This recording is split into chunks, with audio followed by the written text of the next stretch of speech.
Uncle मेहरबानी करके चीज़ दे दें। पहले पुराना खाता क्लियर करो, फिर दूंगा मैं सामान। अंकल मैं पैसे कल तक दे जाऊंगा, वादा हो गया।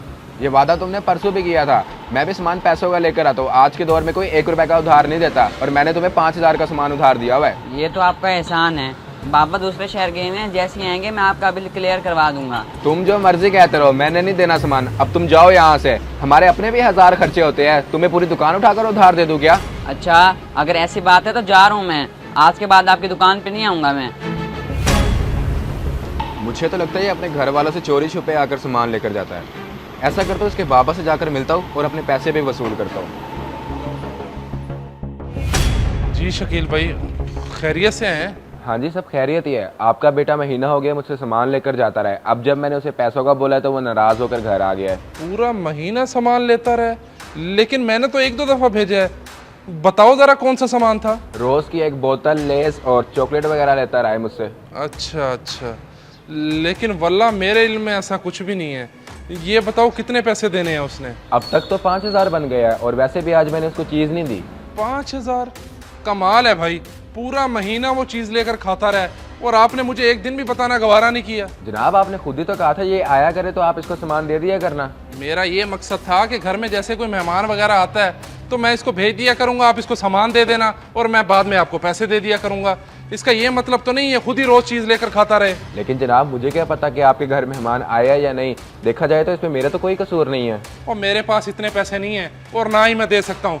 जाओ यहाँ से, और आज के बाद मैं नहीं आऊँगा तुम्हारी दुकान पर। सर जी, ये तो कोई तरीका नहीं है, मुझे मेरे पैसे तो दे दे। और मनहूस, इधर आ। तू शकील की दुकान से रोज चीज लेकर खाता रहे और मुझे तूने बताया तक नहीं। शर्म आती है तुझे? जी बाबा, खाता तो रहा हूँ मैं। सॉरी, मैंने आपको नहीं बताया। और सॉरी के लगते कितनी घटिया हरकत की है तूने। अगर तेरा चीज खाने को इतना ही दिल करता था तो मुझे बता देता, मैं ला देता। जो ये तू काम करता रहे ये बिल्कुल ही 3rd क्लास था। जी बाबा, मुझे अब एहसास हो गया, मैं वाकई गलत करता रहा हूँ। मुझे माफ़ कर दें आप। मैं तो तुझे समझदार और अच्छा बच्चा समझता रहा, लेकिन तू ये हरकत करेगा मेरे वहमो गुमान में भी नहीं था। सॉरी बाबा, आज के बाद आपको ऐसी कोई कंप्लेंट नहीं मिलेगी मेरी। हर बात का जवाब सॉरी नहीं होता। और आज के बाद तू मुझे बगैर काम से बाहर नजर आया तो वो तेरा हशर करूंगा, तू याद रखेगा। मैं अब ऑफिस जा रहा हूँ, आता हूँ थोड़ी देर में। आई समझ?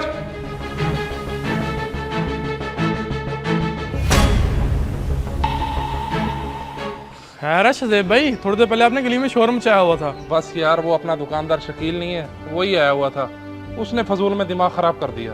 शकील, वो तो एक अच्छा दुकानदार है। आखिर हुआ क्या है? मेरा बेटा पूरा महीना उससे उधार चीज लेकर खाता रहा और शकील आज 5,000 का बिल बनाकर घर ले आया और मुझे इस सारी बात का इल्म तक नहीं था। इसी वजह से मेरा दिमाग खराब हो गया। अच्छा अच्छा, वैसे आपने शकील को उधार की इजाज़त दी हुई थी या नहीं? हाँ, इजाज़त तो दी हुई थी, और मुझे अब एहसास हो रहा है कि मेरे बेटे का ही कसूर है। हाँ, वैसे शकील दिल का भी बहुत अच्छा है और उसने कभी 2 नंबर चीज़ भी सेल नहीं की। ये बात तो तुम्हारी ठीक है। अच्छा चलो, मैं ऑफिस जा रहा था, उसका बिल क्लियर करता जाता हूँ। अल्लाह हाफिज।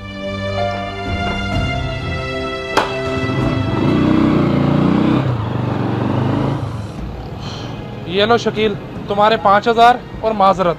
जनाब, रहने दे पैसे, आपकी मेहरबानी। आपने जो मुझ पर गुस्सा किया ना, मुझे उस चीज़ का बहुत अफसोस है। वाकई शकील भाई, उस वक्त मुझे गुस्सा आ गया था, इसी वजह से मैंने आपको बातें सुना दी। ये लें, पैसे रख लें, और आइंदा मेरा बेटा है तो उसको मेरी कॉल के बगैर चीज़ मत दीजिएगा। जी ठीक है, मैं आपको कॉल कर लिया करूँगा। बहुत शुक्रिया। अल्लाह हाफिज़।